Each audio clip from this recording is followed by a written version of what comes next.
अपर मुख्य चिकित्सा अधिकारी ने की छापेमारी। अस्पताल में बड़े पैमाने पर हो रही जीएसटी चोरी। शराबियों ने युवक को जमकर पीटा। पीड़ित युवक ने थाने में दी तहरीर। दबंगों के खिलाफ कार्रवाई करने की गई मांग। डीएम ने अस्पताल का किया औचक निरीक्षण। गर्भवती महिलाओं से की बातचीत। अस्पताल की सुविधाओं का लिया जायजा। बिजली कटौती को लेकर ग्रामीणों में आक्रोश। ग्रामीणों ने पावर हाउस के सामने किया हंगामा। नमस्कार, स्वागत है आपका आज की खबर में। मैं हूं आपके साथ रागिनी सिंह राठौर। रुक करते हैं उत्तर प्रदेश की बड़ी खबरों का। लखनऊ में लोकनायक जयप्रकाश नारायण की जयंती पर बवाल देखने को मिला, क्योंकि जेपी नारायण इंटरनेशनल सेंटर में माल्यार्पण करने पहुंचे अखिलेश यादव को प्रशासन ने इनकी अनुमति नहीं दी और गेट पर ताला जड़ दिया। लिहाजा अखिलेश यादव 8 फीट ऊंचा गेट फांद कर अंदर घुस गए। इस मामले पर हमारे संवाददाता अबू तलहा की ग्राउंड जीरो से रिपोर्ट देखिए। जयप्रकाश नारायण की जयंती के अवसर पर खूब विरोध प्रदर्शन देखने को मिला। हम लखनऊ के जेपीएनआईसी बिल्डिंग के बाहर हैं। आप देख सकते हैं ये वो गेट है जो गेट लांघ कर अखिलेश यादव अंदर पहुंचे थे और अंदर पहुंचने के बाद उन्होंने जयप्रकाश नारायण जी की मूर्ति पर माल्यार्पण किया। हालांकि देखिए, हमने इसको लेकर तमाम समाजवादी पार्टी के नेताओं से बातचीत भी की कि आखिर क्या वजह थी कि अखिलेश यादव को गेट फांद कर लांघ कर अंदर जाना पड़ा। तो तमाम लोगों की ये प्रतिक्रिया जरूर आई कि प्रशासन से अनुमति भी मांगी गई थी पर अनुमति नहीं दी गई। कहीं ना कहीं बीजेपी सरकार जो है वो जेपीएनआईसी को बेचने में लगी हुई है और इसी वजह से आज अखिलेश यादव को यहाँ पे अंदर जाने की अनुमति नहीं दी गई थी। पर देखिए, तमाम कह सकते हैं कि समाजवादी पार्टी के तमाम कार्यकर्ता यहाँ पर पहुंचे थे।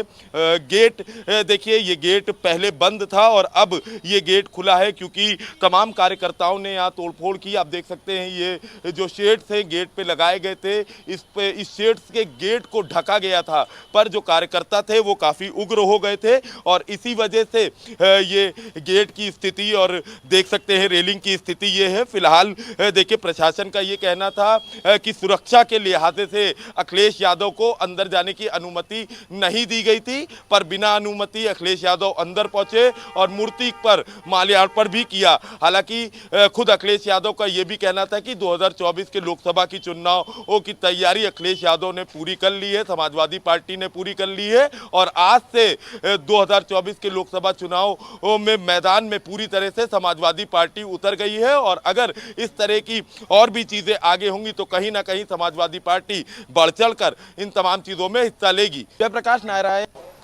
राष्ट्रीय जांच एजेंसी एनआईए ने देश के कई राज्यों में छापेमारी की। उत्तर प्रदेश के कई जिलों में सुबह से ही एनआईए की छापेमारी हुई। लखनऊ, बाराबंकी समेत उत्तर प्रदेश के कई जिलों में पीएफआई से जुड़े लोगों के कई ठिकानों पर छापेमारी की गई। वहीं लखनऊ के खदरा में 3 जगहों पर छापेमारी जारी थी। ग्राउंड जीरो से हमारे संवाददाता अबू तलहा की ये रिपोर्ट देखिए। एनआईए का 6 राज्यों में छापेमारी जारी है। हम इस वक्त लखनऊ के खदरा इलाके में हैं। ये मदयगंज का इलाका लगता है और आप देख सकते हैं कि इसी गली के अंदर जो छापेमारी है वो सुबह से जारी है। सुबह 5 बजे एनआईए की टीम यहाँ पर पहुंची थी और लगातार जो छापेमारी है वो जारी है। बताया जा रहा है कि इसी गली के अंदर 2 मकान हैं और 2 अलग अलग लोगों के ये मकान हैं, उनके यहाँ ये छापा चल रहा था। हालांकि सिर्फ लखनऊ में नहीं, उत्तर प्रदेश के और भी जिलों में ये छापेमारी चल रही है और साथ साथ हम दिल्ली, राजस्थान की बात करें तो वहां पर भी इस तरह की छापेमारी चल रही है। फिलहाल ये भी बताया जा रहा है सूत्रों द्वारा कि 2 लोगों को हिरासत में लिया गया है, पर एनआईए के अधिकारी जो हैं वो अभी स्पष्ट बताने को तैयार नहीं है। फिलहाल देखिए, ये छापेमारी कब तक चलती है, क्योंकि एक इसी इलाके में एक मकान और था जहाँ पर छापेमारी चल रही थी, पर वहाँ से छापेमारी खत्म हो गई और वहाँ से टीम रवाना हो चुकी है। पर ये दूसरी जगह है जहाँ पर हम मौजूद हैं और इसी गली के 2 मकानों में छापेमारी चल रही थी। फिलहाल सुबह 5 बजे से ये छापेमारी चल रही थी और अभी तक ये छापेमारी जारी है। देखने वाली बात ये होगी कि इस छापेमारी में क्या कुछ निकलकर सामने आता है। फिलहाल अभी तक जो सूत्रों द्वारा बताया गया है कि 2 लोगों की गिरफ्तारी की गई है और क्यों गिरफ्तारी की गई है ये अभी स्पष्ट नहीं है, पर यह जरूर बताया जा रहा है कि जो पीएफआई से जुड़े हुए लोग हैं उनके यहाँ ये छापेमारी चल रही है और ये भी कह सकते हैं कि कुछ देर बाद जो ऑफिशियल बयान है एनआईए की तरफ से वो जरूर आ जाएगा। वीडियो न्यूज़ हरिराम के साथ में आज अयोध्या में इजराइल के समर्थन में तपस्वी छाबनी पीठाधीश्वर जगत गुरु परमहंस आचार्य ने अश्वमेव यज्ञ महायज्ञ और इसके बाद मीडिया से बातचीत करते हुए पीएम मोदी को धन्यवाद दिया और कहा कि आतंकवाद वैश्विक खतरा है और पूरी दुनिया से आतंकवाद समाप्त होना चाहिए। साथ ही कहा कि पीएम मोदी ने इजराइल को समर्थन किया है, ये भारतीय संस्कृति के अनुरूप बहुत अच्छा कदम है। आज इजराइल के समर्थन में हमने अश्वमेध महायज्ञ किया, क्योंकि इजराइल की जो लड़ाई है वो आतंकवाद के विरुद्ध में है और आतंकवाद वैश्विक खतरा है, पूरी दुनिया के लिए खतरा है। आचार्य पीठ श्री तपस्वी छावनी से मैं जगत गुरु परमहंस आचार्य, मैं देश के माननीय प्रधानमंत्री नरेंद्र मोदी जी को धन्यवाद दूंगा, जिन्होंने खुल करके इजराइल का समर्थन किया है। और पूरी दुनिया में सभी देश को चाहिए कि अपने अपने देश में आतंकवाद को लोग जड़ से मिटाएं। और साथ ही साथ में जो इजराइल में निर्दोष लोगों की हत्या हुई है, उनकी आत्म शांति के लिए मैं ईश्वर से प्रार्थना करता हूं। और इजराइल के विजय के लिए आज हमने अश्वमेध महायज्ञ किया है। और जो लोग भारत में हमास के समर्थन में नारेबाजी कर रहे हैं या सोशल मीडिया में कोई जो है पोस्ट कर रहे हैं, मैं सेंट्रल गवर्नमेंट से, स्टेट गवर्नमेंट से, प्रशासन से मांग करता हूं कि उनके ऊपर एनएसए के तहत कार्रवाई होनी चाहिए। आतंकवाद का समर्थन बिल्कुल बर्दाश्त नहीं किया जाएगा। और आज सीरिया इत्यादि में जो रोज मस्जिदों में बम ब्लास्ट हो रहा है, ये आतंकवाद किसी का सगा नहीं है। और आतंकवाद का कोई धर्म, मजहब, सिद्धांत नहीं है, वो मानवता का विरोधी है और दुनिया के लिए खतरा है। इसलिए सबको चाहिए मिल करके दुनिया से आतंकवाद को मिटाएं। अयोध्या में यश म्यूजिकल ट्रस्ट द्वारा गरबा और डांडिया का 7 दिवसीय कार्यक्रम का आयोजन किया गया, जिसकी आयोजक संगीता आहूजा और रत्ना जायसवाल द्वारा किया जा रहा है। वहीं इस कार्यक्रम का समापन भी बड़े ही भव्य रूप से 12 अक्टूबर को गुलाब मैरिज लॉन में किया जाएगा। गरबा और डांडिया की वर्कशॉप यश म्यूजिकल ट्रस्ट के थ्रू चलाई जा रही है और हर साल नए नए विषयों पर हम वर्कशॉप करते हैं। हमारी संस्था जो है बच्चों के लिए डिवोटिव है कि वो नई नई स्किल सीखें और करें। तो उसी श्रृंखला में हर साल हम लोग नई नई कार्यशालाएं करते हैं, जिसमें हम लोग नाटक की, नृत्य नाटिका की, अवधी लोक नृत्य की, गिटार की और बांसुरी की, कई तरह की कार्यशालाएं हम लोग कई विषयों पर हमेशा करते रहते हैं। हर साल एक नियम है हमारी संस्था का, एक संकल्प है हमारी संस्था की कि नए नए बच्चों को जो आ रहे हैं, हमारी नई पीढ़ी जो सीखना चाहती है, करना चाहती है, वो हम अपनी संस्था के थ्रू बच्चों को दे सकें। ये 7 दिवसीय कार्यक्रम है हमारा, हफ्ते भर का। और ये जो कैंप चल रहा है हमारा, ये गुलाब मैरिज लॉन में चल रहा है।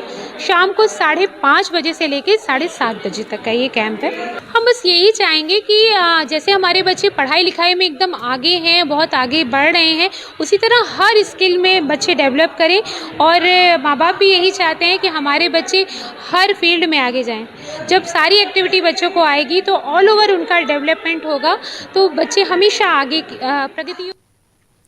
जनपद बहराइच के पयागपुर थाने से जुड़ा एक मामला सामने आया, जहां थाना से चंद कदम की दूरी पर स्थित आर्यावर्त ग्रामीण बैंक की शाखा पर चोरों ने पुलिस को चकमा देकर एक ग्राहक की साइकिल लेकर फरार हो गए। वहीं जब युवक ने अपनी साइकिल नहीं देखी तो पुलिस को सूचना दी, जबकि पुलिस चोरों को पकड़ने में नाकामयाब रही। ये पूरा मामला बैंक में लगे सीसीटीवी कैमरे में कैद हो गया। बांदा में किसानों को पानी न मिलने से उनकी फसलों को काफी नुकसान हो रहा है, जिसको लेकर भारी संख्या में किसान डीएम ऑफिस पहुंचे और उन्होंने बिजली विभाग के इंजीनियर की शिकायत करते हुए बर्बाद हुई फसलों के मुआवजे की मांग की। और साथ ही भारतीय किसान यूनियन ने चेतावनी दी कि अगर जल्द से जल्द समस्या का समाधान नहीं किया गया तो 14 अक्टूबर से जोरदार प्रदर्शन किया जाएगा। वहाँ पर नहर की व्यवस्था नहीं है, ट्यूबवेलों पर आधारित है, कुछ सरकारी ट्यूबवेल है, कुछ निजी ट्यूबवेल है। वहाँ पर जो पावर हाउस से विद्युत जा रही थी, तो वहाँ पर 10 गांव एक्स्ट्रा और जोड़ देने के कारण वहाँ की विद्युत की व्यवस्था पूर्णतः नष्ट हो चुकी है। और वहाँ पर जो तैनात जेई है, तो रात में क्या नाम है? जेई का अफ्ताब हुसैन नाम है, और अफ्ताब हुसैन के द्वारा 2 फेज चालू रखते, 1 फेज की कटौती कर देता है। क्यों? उसका केवल एक ही मंशा है कि हमारे किसानों की सारी फसलें नष्ट करवा देना। अपने वहाँ पर जितने लाइनमैन हैं उनको दुरुस्त रखा है कि दिन में फाल्ट के नाम पे काटो, रात में 2 फेज से चलाओ, 1 फेज काट दो, अगर दबाव बने तो वहाँ पर फेज बदल दो। है कि अभी हम इस पर कार्रवाई करवाते हैं। हमने बताया है कि जो हमारा धान नष्ट हुआ है उसको हमें 5000 की बीघा जो लागत आई है जो लागत आई है 5,000 की बीघा और हमारी फसल कम से कम 20,000 से 25,000 की बीघा होती है, वो हमारी भरपाई विभाग से करवाई जाए। और अगर हमारी विद्युत की व्यवस्था 2 दिन के अंदर सुधार नहीं हुआ तो 14 तारीख से हम लोग धरना प्रदर्शन के लिए पावर हाउस हथौड़ा में बाध्य होंगे और उसकी जिम्मेदारी यहाँ के साथ। फसल सूख रही है और उन्हें प्रॉपर ढंग से बिजली की आपूर्ति नहीं मिल रही है, जिसकी शिकायत कर रहे थे कि उन्हें बिजली की व्यवस्था की जाए, नहीं तो उनकी फसल सूख जाएगी। इस संबंध में संबंधित एक्सीएन को निर्देशित किया गया कि उसको देखवा लें, अगर कोई समस्या हो तो उसका समाधान। खबर हमीरपुर से है, जहां श्रद्धालुओं को लेकर जा रहा लोडर अनियंत्रित होकर पलट गया, जिससे लोडर में सवार लगभग 30 लोग गंभीर रूप से घायल हुए, जिनको स्थानीय लोगों की मदद से सामुदायिक स्वास्थ्य केंद्र में भर्ती कराया गया। सभी घायलों का इलाज जारी है। वहीं कुछ घायलों की गंभीर हालत देखते हुए उनको बेहतर इलाज के लिए मेडिकल कॉलेज उरई रेफर कर दिया गया। टोला रावत से कम पड़ता है, तहसील लाट में पड़ती है। टोला रावत से लगभग 30 लोग, एक 4 पहिया वाहन जो लोडर में लगभग वो लोग सुबह 9 बजे निकले अपने यहाँ से, 9:30 बजे के आसपास वो लोडर एक डिवाइडर पर टकरा गया है। टकराने पलट जाने से वो लगभग आप मान लीजिए 300 लोग घायल हो गए हैं। अभी तक लगभग 25 आदमी अस्पताल में भर्ती कराए गए हैं। 2-4 छोटे मोटे बच्चे हैं, उसमें से 5-6 लोग की स्थिति थोड़ी सी गंभीर है, तो उनको तत्काल यहाँ से पूरे मेडिकल कॉलेज के लिए रेफर कर दिया गया। खबर प्रतापगढ़ से है, जहां एक रोडवेज कर्मी ने गांव के रहने वाले एक युवक की शादी अपनी ही रिश्तेदारी में कराई थी। वहीं युवक की पत्नी भी 10 साल पहले जलकर मौत हो चुकी है। तो मृतका के परिजनों ने पति समेत परिजनों पर हत्या के आरोप लगाए और थाने में मुकदमा दर्ज करा दिया है। पुलिस ने परिजनों को गिरफ्तार कर जेल भेज दिया, जिसके बाद जेल में बंद शातिर अपराधियों के साथ मिलकर युवक ने रोडवेज कर्मी की हत्या की साजिश रच डाली और जेल से बाहर निकलते ही मौत के घाट उतार दिया। ग्राम अकारीपुर थाना क्षेत्र आसपुर देवसरा में श्याम शंकर तिवारी की हत्या हुई थी, जिसमें परिजनों द्वारा दुर्गेश पांडे और अन्य 2 अज्ञात को नामजद किया गया था। विवेचना के दौरान यह तथ्य प्रकाश में आया कि श्री श्याम शंकर तिवारी द्वारा अपने एक रिश्तेदार की पुत्री की शादी अपने ही गांव के दीपक तिवारी से कराया था। दीपक तिवारी की पत्नी की असमान परिस्थितियों में मृत्यु हुई थी, जिसके संबंध में दहेज मृत्यु का अभियोग दीपक तिवारी और उसके परिजन के विरुद्ध पंजीकृत हुआ था, जिसमें दीपक तिवारी और उसके परिवार के लोग जेल गए थे। दीपक तिवारी द्वारा श्याम शंकर तिवारी से इस बात की रंजिश थी कि इनके द्वारा ही अभियोग पंजीकृत कराया गया है। जेल में रहने के दौरान दीपक की दोस्ती उसी क्षेत्र के निवासी दुर्गेश पांडे के साथ हुई और जेल से बाहर निकलने। खबर रायबरेली से है, जहां बिजली कटौती को लेकर कई ग्रामीणों ने जोरदार हंगामा करते हुए चेतावनी दी, जिसके बाद हंगामे की सूचना पाकर मौके पर पहुंचे एसडीएम और प्रभारी निरीक्षक ने ग्रामीणों को समझा बुझाकर ग्रामीणों को वापस कर दिया। रायबरेली के नवागंतुक जिलाधिकारी हर्षिता माथुर लगातार एक्शन मोड में नजर आ रही हैं। जिलाधिकारी ने पहले अस्पताल का औचक निरीक्षण किया और इस दौरान चिकित्सालय में हड़कंप मच गया। बता दें, निरीक्षण के दौरान जिलाधिकारी ने गर्भवती महिलाओं से बातचीत करके मिल रही सुविधाओं को जाना और साथ ही ऑपरेशन थिएटर का निरीक्षण कर संतुष्टि जताई। देखिए, आज मैंने ये एक रूटीन इंस्पेक्शन किया है आरसीएच का। ये हमारे अस्पताल का एक अस्पताल और चिकित्सीय सुविधाओं का बहुत महत्वपूर्ण अंग है। यहाँ पर हमारी समस्त जो महिलाएं आती हैं और प्रसव के जितने भी प्रकरण होते हैं वो सभी यहाँ आते हैं। तो आज सीएमएस महोदया के साथ मैंने ये पूरा इंस्पेक्शन किया है। साफ सफाई का बेहतर रखने के निर्देश दिए। कई पेशेंट से भी वार्ता हुई और अच्छा लगा कि उनके द्वारा बताया गया कि वो संतुष्ट हैं। वर्तमान में इनके डिस्चार्ज रजिस्टर भी देखे गए और इन कितने समय तक ये रुकवा रहे हैं पेशेंट्स को, उन सब चीज़ों की भी समीक्षा की गई। साथ ही साथ साफ़ सफाई के लिए वॉशरूम्स की और जो प्रमुख रूप से हमारे कैंगरू मदर केयर है, एसएनसीयू है, उसमें कितनी ऑक्यूपेंसी है और किस तरह की व्यवस्थाएं हम लोग उपलब्ध करा रहे हैं, उन सभी की समीक्षा की। सीतापुर में शराब पीकर स्कूल के सामने आने के लिए मना करना युवक को भारी पड़ गया। दबंगों ने कई साथियों के साथ मिलकर युवक को जमकर पीटा, जिसके बाद पीड़ित ने थाने पहुंचकर दबंग युवकों के खिलाफ पुलिस को तहरीर दी और दबंगों के खिलाफ सख्त कार्रवाई करने की मांग की।